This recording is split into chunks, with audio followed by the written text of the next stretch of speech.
Hello, GFA. We've concluded the 2019 legislative session.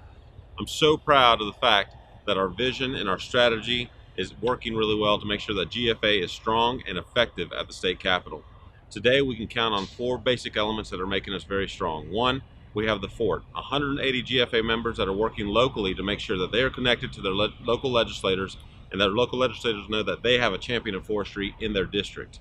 Two, we have the PAC. The PAC has grown tremendously and continues to grow, and that's our ability to make sure that we have the right people in leadership and in the right roles here at the state capitol. Three, we have an awesome legislative team. Myself, Tom Beyer, Richard Royal. Thank you to both of those gentlemen that have done so much excellent work for us this session. Boots on the ground at the Capitol. There is no substitute for that. And fourth, our foundation that's funding research to make sure that we come armed to make solid arguments based on facts and data. Tom, tell us a little bit about the 2019 session. And I'm pleased to report that a lot of what Andres talked about for building the foundation is translated into real legislative victories in the 2019 session. While there are a lot of them, I'll talk about probably the top three for the Georgia Forestry Association. First is House Bill 183. It affects every forest landowner in the state.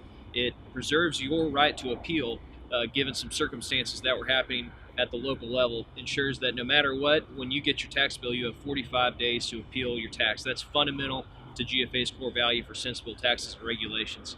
Additionally, House Bill 446 crossed the finish line. This improves the timber tax credit program that you've heard us talk about throughout this session and throughout the special session to give relief to forest landowners affected by Hurricane Michael by improving the flexibility of the program. And lastly, we were able to get a couple of pro-forestry resolutions across the finish line, namely House Resolution 509 and Senate Resolution 408. They establish that the General Assembly recognizes the importance and sustainability of Georgia's working forests, and we had broad bipartisan support, a lot of high-profile signers, and it was good to know that this General Assembly here recognizes just how important our industry is to the entire state.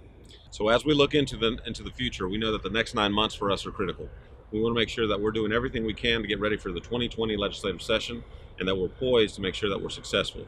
Several things that we'll be doing is hosting the freshman legislator orientation, where about 40 of the legislators that were elected back in November will have the opportunity to get their hands dirty and understand more of the nuts and bolts of how forestry works in the state of Georgia and what makes us the #1 forestry state in the nation.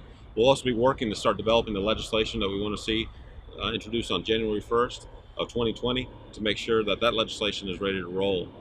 Most importantly, we'll be going out and engaging with legislators in their district and bringing members of the Fort and GFA leadership and other members that are active to meet with their legislators in district. That's very important because we want our legislators to know that they have someone that they can count on, not only in Forsyth and here at the Capitol during session, but also in their county, in their city, in their community that they can reach out to when they have a question about forestry.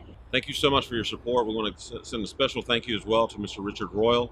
Without him, GFA couldn't be nearly as successful as we are here at the Capitol. We want to thank all of our legislative friends, senators, representatives that have supported us throughout the session, as well as our colleagues that work in other ag and natural resources-based industries that support our policies and policies that are good for forestry and natural resources in the state of Georgia. We look forward to continuing to have your support and seeing you at the annual conference in July. Thank you. Thank you.